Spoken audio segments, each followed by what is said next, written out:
அந்த குதிரை பேரை நடத்துறது யார் சொல்லுவா? லிஸ்ட் நான் சொல்றேன். இளவரசர் உதயநிதி அவர்கள் இருக்காரு. என்ன ஆனாலும் விஜய் அவர்கள் முதலமைச்சரா வரக்கூடாது. என்ன ஆனாலும் பரவாயில்ல, என்ன பண்ணிக்கோங்க, அவ்வளவு வெறி. திரு இபிஎஸ் அவர்கள் பழனிசாமி அவர்களோட திரு உதயநிதி அவர்கள் பேச்சுவார்த்தை பண்றாரு. கட்சியை அதிமுகவோட சேர்ந்து வெளியிலிருந்து ஆதரவு கொடுப்பாங்களாம். திரு இபிஎஸ் பழனிசாமி அவர்கள் முதல்வர் ஆயிடுவாராம்.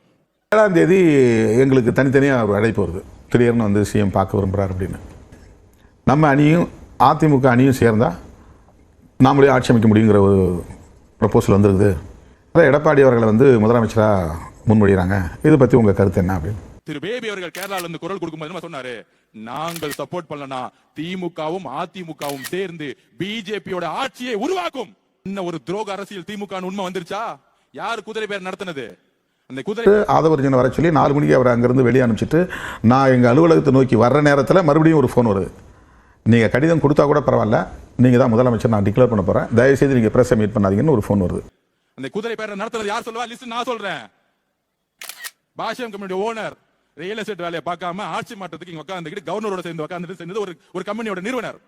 அதோட சேர்ந்து திரு உதயநிதி அவர்கள், அதோட சேர்ந்து திரு இபிஎஸ் பழனிசாமி, முன்னாள் முதலமைச்சர் பழனிசாமி மகன் திரு மிதுன் அவர்கள்.